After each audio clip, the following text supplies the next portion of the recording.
Bonjour les enfants. Aujourd'hui, on va lire un livre qui s'appelle Il pleut des hamburgers. Il pleut des hamburgers par Judy Barrett et Ron Barrett.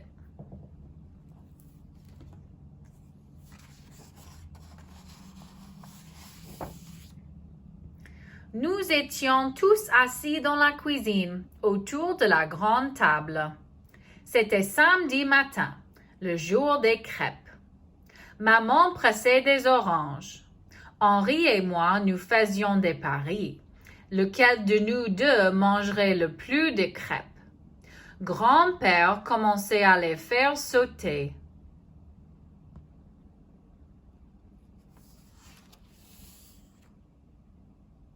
Et soudain, quelque chose fendit l'air jusqu'au plafond et atterrit directement sur Henri. Quand nous avons compris que cette machine volante n'était qu'une crêpe, nous avons tous ri, même grand-père.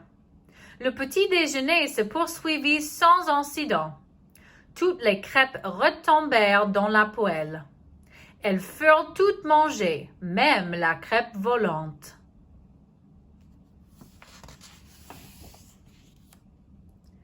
Ce soir-là, inspiré par l'incident de la crêpe, grand-père, pour nous endormir, inventa son plus beau conte.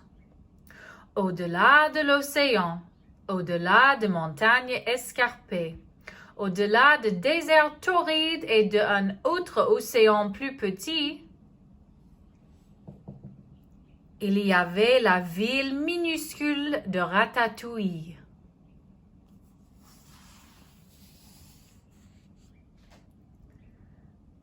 À première vue, c'était une petite ville semblable à toutes les autres.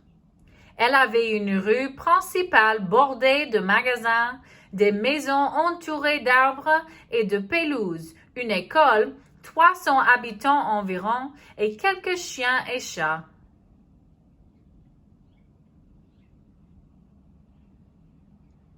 Mais il n'y avait pas de magasin d'alimentation dans la ville de Ratatouille. Le ciel y pourvoyait. Le climat de Ratatouille était vraiment particulier.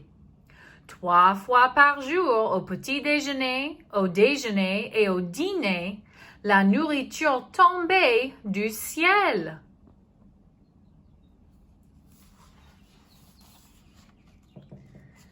Les gens se nourrissaient suivant l'humeur du temps.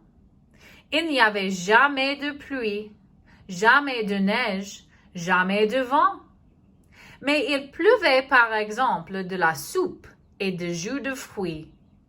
Il neigeait de la purée de pommes de terre et il grêlait des petits pois. Et parfois, lève-charrait de nuages d'hamburgers.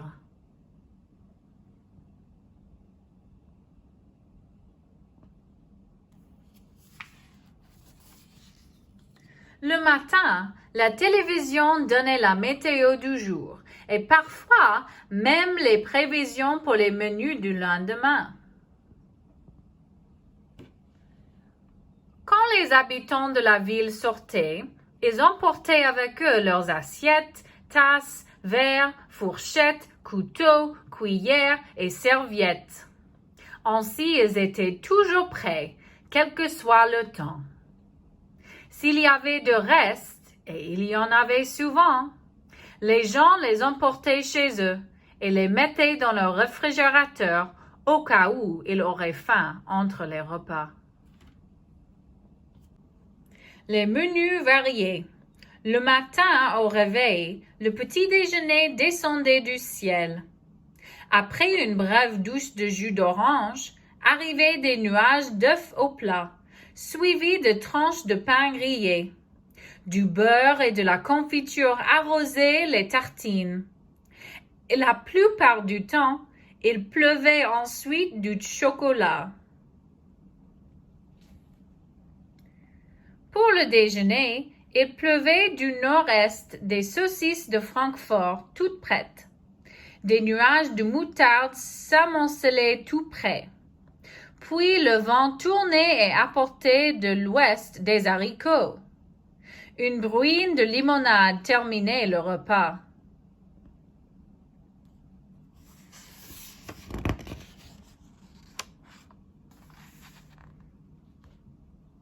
Au dîner, tombait une pluie de côtes d'agneau, parfois très drue, accompagnée de sauce tomate. Des averses de petits pois et de pommes de terre au four suivaient, puis un magnifique flan à l'orange se couchait à l'ouest. Le service de nettoiement de Ratatouille avait un rôle important. Il devait enlever la nourriture tombée sur les maisons, les trottoirs et les pelouses. Il nettoyait les rues après chaque repas et nourrissait les chats et les chiens.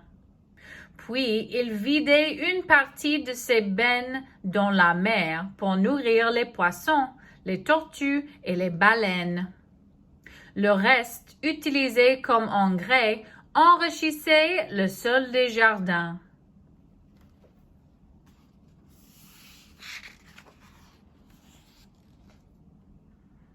La vie de ces gens n'était pas désagréable jusqu'au jour où le temps se détraqua.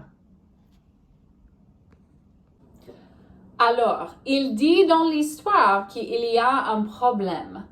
Faites une prédiction de quel sera le problème. On va voir si vos prédictions sont correctes. Un jour, il tomba toute la journée du roquefort. Et le lendemain, ce furent des choux de Bruxelles à la chantilly et à la mayonnaise. Le jour suivant, il n'y eut que des brocolis trop cuits. Le surlendemain, il y eut un brouillard de vraie purée de pois.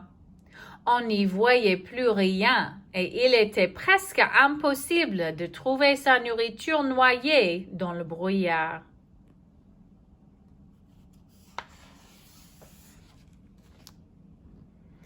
Il tombait de plus en plus de nourriture et les portions étaient de plus en plus grosses. Les habitants en étaient effrayés. Souvent de violents orages éclataient. Il se passa des choses horribles. Un mardi, il y eut un ouragan de pain et de croissants toute la journée et toute la nuit. Il pleuvait des petits pains durs et des petits pains frais, avec ou sans graines. Il pleuvait du pain blanc et du pain complet. Jamais de leur vie les gens n'en avaient vu autant. Ce fut un jour terrible. Chacun devait rester chez soi. Des toits furent endommagés et le service de nettoiement ne savait plus où donner de la tête. Les vagues roulaient de pain par milliers.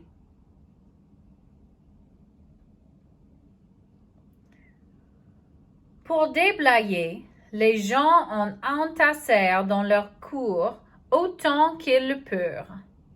Les oiseaux en picoraient bien un peu, mais il en resta encore beaucoup et ils moisirent sur place. Un matin, il y eut une tempête de crêpes et un déluge de sirop d'érable qui submergea presque la ville. Une énorme crêpe s'abattit sur l'école. Personne ne peut l'enlever à cause de son poids et il fallut fermer l'école.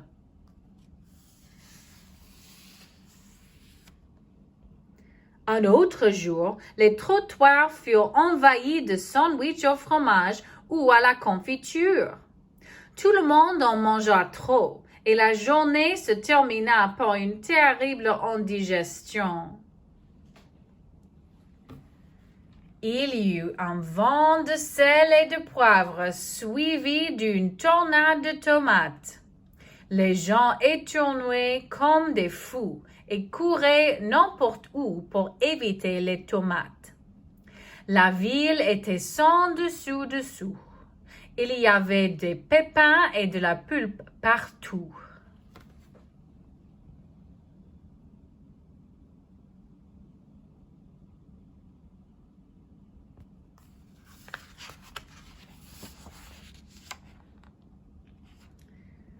Le service de nettoiement démissionna. Chacun craignait pour sa vie. La plupart du temps, les gens ne pouvaient pas sortir de chez eux. Beaucoup de maisons avaient été très endommagées par des boulettes de viande géantes. Les magasins fermèrent et il n'y eut plus d'école pour les enfants. Il fut donc décidé de quitter la ville de Ratatouille. C'était une question de vie ou de mort. Maintenant, je veux que vous fassiez une connexion entre le livre et notre vie. Pensez, dans le livre, ils avaient besoin de fermer les écoles, fermer les magasins, tout le monde devrait rester dans la maison. Quelle connexion est-ce que tu peux faire entre le livre et notre vie? Est-ce qu'il y a quelque chose qui se passe dans notre vie en ce moment qui est similaire que l'histoire? Pensez dans la tête pour faire une connexion. Les habitants collèrent d'énormes tranches de pain avec du miel. Ils partirent sur ces radeaux vers de terres nouvelles avec le strict nécessaire.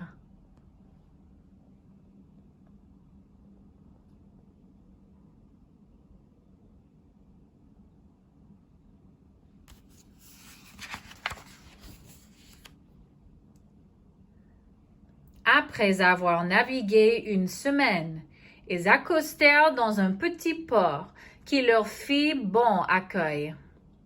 Curieusement, le pain s'était bien conservé, juste assez pour en faire des maisons.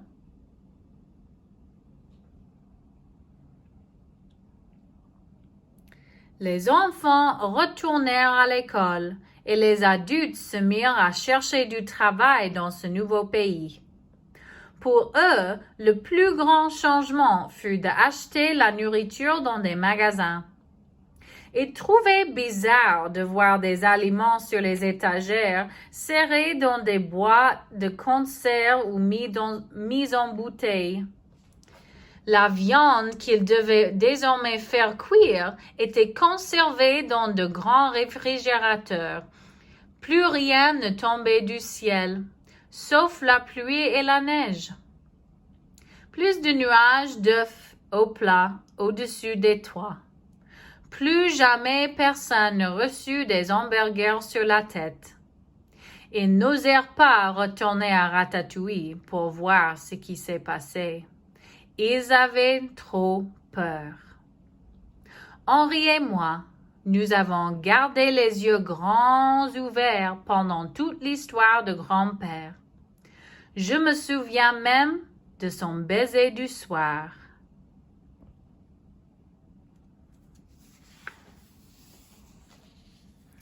Le lendemain matin, au réveil, il neigeait. Nous sommes descendus prendre le petit déjeuner et nous l'avons mangé un peu plus vite que d'habitude pour aller faire de la luge avec grand-père. C'est drôle, mais en descendant la colline, nous avons cru voir une énorme motte de beurre au sommet et nous sentions presque une bonne odeur de purée.